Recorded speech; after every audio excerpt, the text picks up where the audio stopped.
What follows is a column by the late Michael Kelly.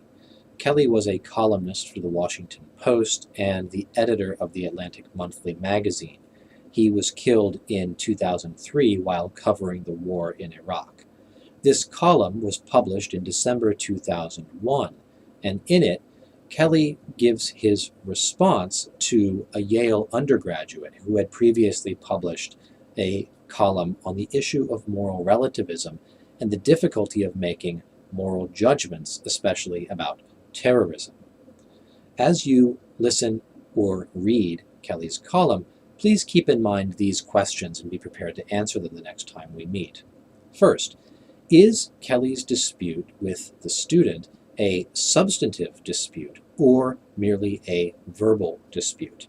In other words, do Kelly and Hornstein in fact disagree about the objective rightness or wrongness of terrorism, or do they agree and Kelly merely takes issue with the words that Hornstein uses to express her belief? Kelly thinks that the distinction between them is substantive. Do you agree? Please be prepared to give reasons why. Second, Kelly and Hornstein agree that college students have trouble making or expressing objective moral judgments. Now, possibly, the reason is that they cannot see how these judgments could be justified. How would you justify a moral judgment that mass murder is objectively wrong? Which of Morrow's 5 types of justification would you use? And if you choose justification by argument, what would be the premises of your argument, and how would you go about showing that they are reliable? Those are my reading questions, and now here's Michael Kelly's 2001 column, Non-Judgment Day at Yale. Not to be judgmental about it, but 2 cheers for Allison Hornstein. Hornstein is a student at Yale University, and she has written a column for the December 17th issue of Newsweek in which she attempts to come to terms with what for her and her friends at Yale is the most troublesome question arising out of September 11th. Did somebody do something really bad here? This is not a question that most people have a hard time with, and that is Hornstein's point. She is surprised and bothered to find that, in the wake of the murders, many of her classmates have been unable even to address the question. Why? Because to address it would be to make a moral judgment, and to judge others is, for Hornstein's generation of properly educated young elites, the great taboo. Hornstein writes that the initial response at Yale on September 11th was one of horror. But by September 12th, as our shock began to fade, so did our sense of being wronged. Student reactions expressed in the daily newspaper and in class pointed to the differences between our life circumstances and those of the perpetrators, suggesting that these differences had caused the previous day's events. Noticeably absent was a general outcry of indignation at what had been the most successful terrorist attack of our lifetimes. These reactions and similar ones on other campuses have made it apparent that my generation is uncomfortable assessing or even asking whether a moral wrong has taken place. Hornstein is clear as to why she and her peers find it so difficult to judge. They were trained all their lives to be this way. Hornstein spent 14 years in a public school in Manhattan with students who came from a variety of ethnic and socioeconomic backgrounds, being tutored in an open-minded curriculum. In 2nd grade, she writes, she was taught that the Inuit of Alaska were essentially like us, even though they ate caribou hoofs.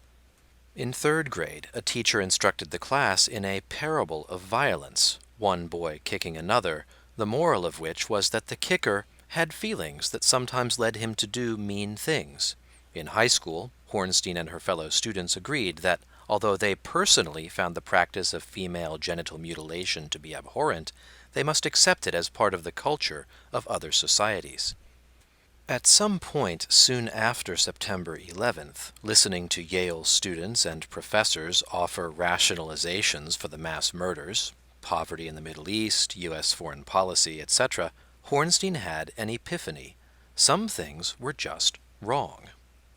Just as we should pass absolute moral judgment in the case of rape, we should recognize that some actions are objectively bad, despite differences in cultural standards and values.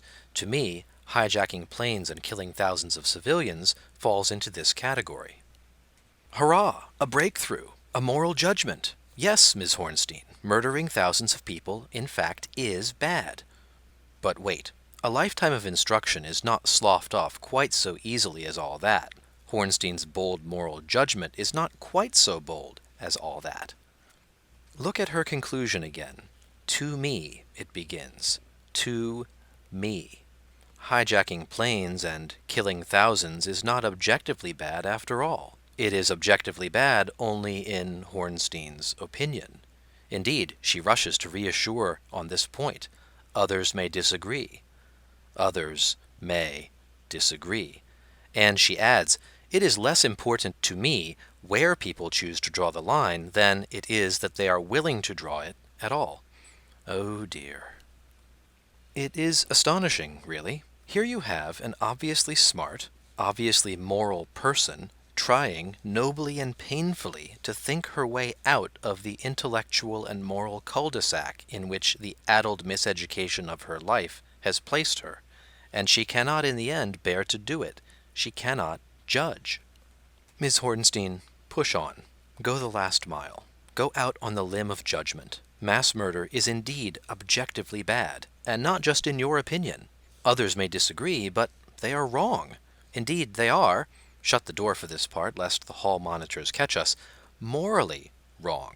Miss Hornstein, it is not less important where people choose to draw the line as long as they will draw it somewhere. That puts you right back with your silly professors. Draw the line, Miss Hornstein. Draw it where you know it belongs. Dare to judge.